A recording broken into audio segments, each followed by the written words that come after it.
اچھا سر، آپ کی منسٹری کے حوالے سے بات کر لیتے ہیں، جو دیگر پروجیکٹس ہیں ای وی ایم کے علاوہ. ظاہر ہے ای وی ایم کا تو سب کا فوکس ہی اس کے اوپر ہے. اس کے علاوہ کیا پروجیکٹس ہیں ministry of science and technology میں؟ اس منسٹری میں سائنس ٹیکنالوجی انوویشن پالیسی 2009 میں بنی تھی آخری. اس پہ دن رات کام کر رہے ہیں ہم، اور انشاءاللہ جو ٹائم لائنز ہیں وہ ہے کہ 30 اکتوبر تک آپ کے ملک میں ایک باقاعدہ ایک national science technology innovation policy ہوگی. جب آپ کے پاس پالیسی ڈاکیومنٹ ہی نہیں بنا ہوا، جس کا میں کہہ رہا ہوں کہ 2009 میں بنی ہوئی تھی ہماری نیشنل، آپ دیکھیں سائنس 2009 میں، آپ اپنے موبائل فون کو ہی دیکھ لیں اس وقت کیا تھا اور اب کیا تھا، ٹھیک ہے نا. تو 2011 تک اپنے 11 سال جو ہے، تو اگر پالیسی نہیں ہے، یہ ایسا ہے کہ جیسے آپ کا ملک میں آئین ہی نہ ہو. دیکھیں نا، ادارے تو چلتے ہیں آئین کے انڈر، ٹھیک ہے، پھر ان ہر ادارے کی اپنی رولز ریگولیشنز ہوتے ہیں. اب جب وہ نہیں ہوگا یا وہ فرسودہ ہو جائے گا، تو آپ کو تو پالیسی بنانی پڑے گی کہ جس میں ملک کی آپ کی سائنس اور ٹیکنالوجی کس طرف جا رہی ہے، کس طرف جانا چاہیے. ہم نے ہر اس ادارے کو، ایک تو یہ ہے کہ فعال بنانا ہے، پہلا چیلنج یہ ہے.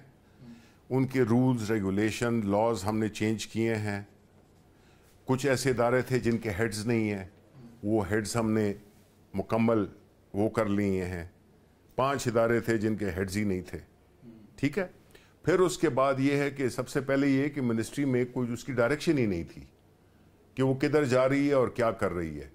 ہم نے وہ ایک پورا ایک ڈائریکشن دی ہے منسٹری کو کہ اس کا کام کیا، اس نے کرنا کیا ہے، ریسرچ ڈیولپمنٹ میں کیا کام کرنا ہے، اور جو ریگولیٹری ادارے ہیں انہوں نے کیا کام کرنا ہے. پھر ہم نے جو سٹارٹ اپس ہیں، یہ سب سے اہم ترین چیز ہے جس میں کہ ہم اب مثلاً یہ جو ای وی ایم ہے ہم ایک سٹارٹ اپ سے بنوا رہے ہیں.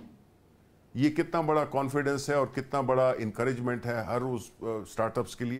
پھر ہم نے جو ہے تو انرجی کی کنزرویشن کا آپ دیکھیں کہ جو آپ کی جو پنکھے ہیں، آپ کو پتہ ہے، آپ کی جو موٹر مشینیں ہیں، آپ کی گیزرز ہیں، یہ آپ کی اور الیکٹریکل اپلائنسز ہیں، یہ کتنا بجلی کنزیوم کرتے ہیں. سب سٹینڈرڈ ہیں، پرانی ٹیکنالوجی سے ہیں.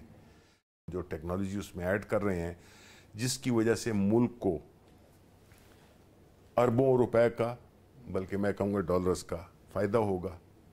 اور جو کنزیومر ہے اس کا جو بل ہے، جو پنکھا اور یہ موٹریں استعمال کرتے ہیں، یہ پانی والی یہ ہیں، ان کا بل 40 سے 60% کم ہو جائے گا. یہ ایک پاکستان کے عوام کے لیے ہے، کیونکہ کوئی بھی منسٹری ہے اگر اس سے فائدہ پاکستان کے عوام کو نہیں ہے، اور خاص طور پہ غریب یا مڈل کلاس کو نہیں ہے، تو میرا خیال ہے اس منسٹری کا کوئی فائدہ نہیں ہے. سر، آپ نے اپنا ویژن دیا، اپنی ڈائریکشنز بتائی ministry of science and technology کو لے کے، اور جس میں کافی اہم اور بڑے منصوبے ہیں اور ایسے پروجیکٹس ہیں جو کہ ایک عام آدمی کو جس سے فائدہ ہوگا.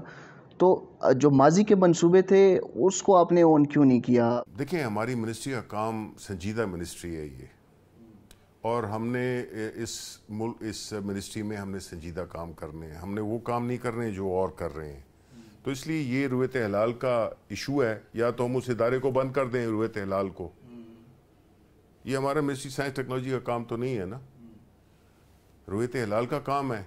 تو ہم ورنہ تو نقشے، وہ ٹائم تو بنی ہوئی ہے، وہ کیلنڈر تو بنے ہوئے ہیں، اگلے 200-300 سال کے بنے ہوئے ہیں. تو اب ہم اس کو کہیں کہ جی ہے، تو یہ میرے نزدیک یہ ذرا غیر سنجیدہ بات ہے.